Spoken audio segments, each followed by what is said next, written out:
আগামীকাল সকালে বাংলাদেশে এসে পৌঁছবেন বিএনপি চেয়ারপারসন বেগম খালেদা জিয়া। এরই মধ্যে লন্ডন থেকে তিনি দেশে ফেরার প্রস্তুতি নিচ্ছেন।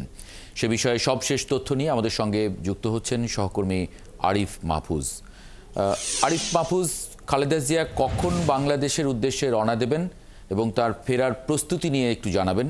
চিকিৎসক পুত্রবধূ জোবাইদা রহমান ছাড়া বেগম খালেদা জিয়ার সঙ্গে সফর সঙ্গী আর কারা থাকছেন? ধন্যবাদ। আমি এখন দাঁড়িয়ে আছি হিথ্রো বিমানবন্দরের টার্মিনাল 4 এর ভিআইপি যে সুইট আছে সেই সুইটের রাস্তার পাশে দাঁড়িয়ে আছি। শুধু আমি একা নয়, এখানে বিএনপির শত নেতা কর্মী এসে দাঁড়িয়ে আছে সুশৃঙ্খল ভাবে।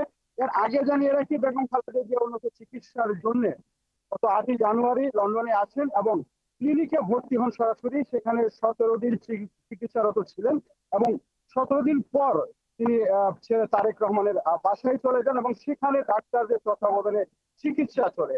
আজকে 117তম দিন। এর মধ্যে 100 দিন তিনি কাটিয়েছেন ছেলে তারেক রহমানের বাসায়।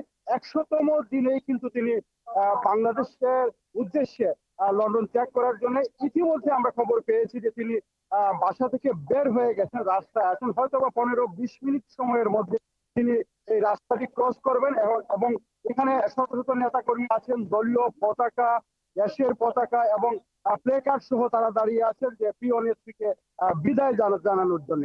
আপনি জানেন যে এখানে বিশেষ এয়ার অ্যাম্বুলেন্সের ব্যবস্থা করা হয়েছে, যেটি কাতারের আমিরের কাছ থেকে দেয়া হয়েছে বেগম জিয়াকে বাংলাদেশে নিয়ে যাওয়ার জন্য। এবং সেই কাতারের স্পেশাল এয়ার অ্যাম্বুলেন্সটি লন্ডন সময় 4টা 10-এ হিথ্রো বিমানবন্দর থেকে টেক অফ করার কথা রয়েছে এবং সেই ফ্লাইটটি কাতারে গিয়ে হয়তোবা 1 ঘন্টা যাত্রা বিরতি করবে এবং তারপর বাংলাদেশের উদ্দেশ্যে আবার রওনা দিবে এবং আগামীকাল 10টা থেকে 10:30টার ভিতর আমাদেরকে বলা হয়েছে বাংলাদেশে ল্যান্ড করবে সেই এয়ার অ্যাম্বুলেন্সটি।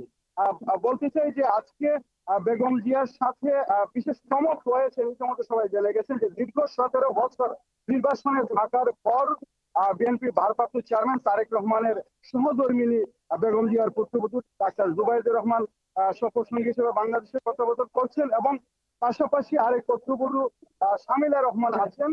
সাথে সফর সঙ্গী হিসেবে আরো আছেন ডাক্তার জাহিদ হোসেন, যিনি বেগম জিয়ার ব্যক্তিগত চিকিৎসক আছেন। বিএনপি চেয়ারপারসনের উপদেষ্টা এনামুল হক চৌধুরী, মাসুদুর রহমান আছেন এবং সাথে আছেন যুক্তরাজ্য বিএনপি সভাপতি এম এ মালিক এবং সাধারণ সম্পাদক ফয়সর এম আহমেদ। আরো রয়েছেন ফাতেমা বেগম। এই তথ্য ছিল আমার কাছে কারা কারা আসছেন। এখন আমরা দাঁড়িয়ে আছি যে কখন তিনি আসবেন। হয়তোবা আসলেই আমরা সাথে সাথে দেখাতে পারবো লাইভের মাধ্যমে যে কিভাবে তিনি যাচ্ছেন, নেতা কর্মীরা কিভাবে তাকে বিদায় জানাচ্ছেন। আরেকটি জিনিস বলতে চাই যে আজকেও কিন্তু যখন বেগম খালেদা জিয়া লন্ডনে এসেছিলেন, এয়ারপোর্ট থেকে রিসিভ করে ছেলে তারেক রহমান নিজে ড্রাইভ করে তাকে বাসায় ক্লিনিকে নিয়ে গেছিলেন এবং বাসায় কিন্তু তিনি নিজে ড্রাইভ করে নিয়ে গেছেন। আজকেও তারেক রহমান নিজে ড্রাইভ করে এয়ারপোর্টের উদ্দেশ্যে রওনা দিয়েছেন এবং তাকে নিয়ে আসছেন। আমি যদি একটু দেখাই আপনাকে যে শত নেতা কর্মী, এখানে আইন শৃঙ্খলা বাহিনী আছেন লন্ডনের। আমি দেখাচ্ছি একটু, যদি দেখাই তাহলে দেখতে পারবেন যে এখানে বিশেষ করে শত নেতা কর্মী এখানে দেখানোর মতো আমরা দেখতে পাচ্ছি। অনেক ধন্যবাদ আরিফ মাহফুজ যুক্ত হবার জন্য আমাদের সঙ্গে। লন্ডন থেকে সহকর্মী আরিফ মাহফুজ, তিনি বেগম খালেদা জিয়ার ফেরার সব শেষ তথ্য জানাচ্ছেন।